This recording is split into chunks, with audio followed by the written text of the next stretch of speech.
বুঝতে পারিনি, কিন্তু পড়াশোনার বিষয়ে কিছুই সচেতন ছিল।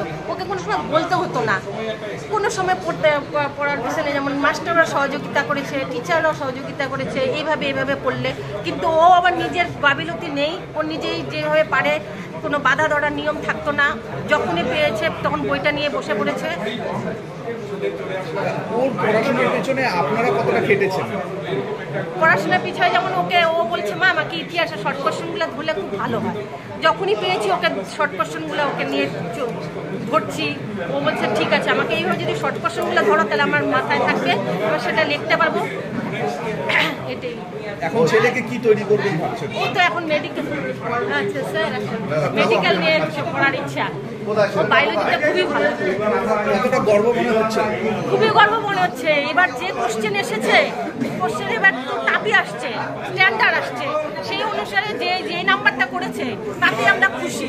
ও এই নাম্বারটাই ধরে চলেছে যে আমি যদি র্যাঙ্কও করি 1 বা 2, আমি 95 বা 94 এর মধ্যে এইভাবেই থাকবো। আমার নাম মৌসুমী সেন। আপনি হাউস ওয়াইফ, আপনার হাজবেন্ড ভালো র্যাঙ্ক আশা করেছিলেন? ছেলের এই র্যাঙ্কে তো খুবই গর্বিত আমি। আশা করেছিলাম বলতে আশা তো করেইছি যে 1 থেকে 10-এর মধ্যেও থাকবে, সেক্ষেত্রে এই যে রেজাল্ট করেছে সেটা আমি খুবই গর্বিত। এবং আমরা জানি ছোটবেলা থেকেই ফার্স্ট হয়ে আসছে, অরবিন্দ পাঠভবনে ছোটবেলা পড়তো, তারপরে ক্লাস 5 থেকে রামভোলা স্কুলে পড়াশোনা করে।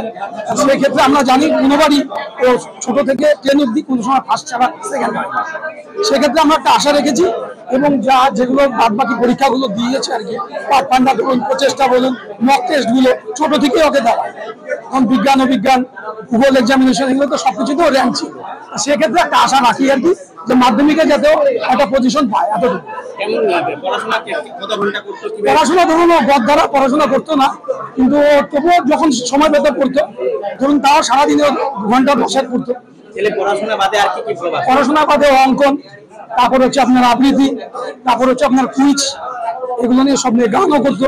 কিন্তু যেহেতু 9 থেকে মাধ্যমিকের প্রিপারেশন, সেক্ষেত্রে এই 2 বছর সবই বন্ধ ছিল। আমার নাম সুশান্ত সেন। আমি হচ্ছে ঠিকাদারি এবং টিম্বার মার্চেন্ট। আগামীতে ছেলে কি করবে? ছেলে আগামীতে ডক্টর লাইনে আছে, মেডিকেল লাইনে আছে, মেডিকেল লাইন নিয়েও পড়াশোনা করবে, ওর ইচ্ছা, এবং সায়েন্টিস্ট দুটোই ওর প্ল্যান আছে।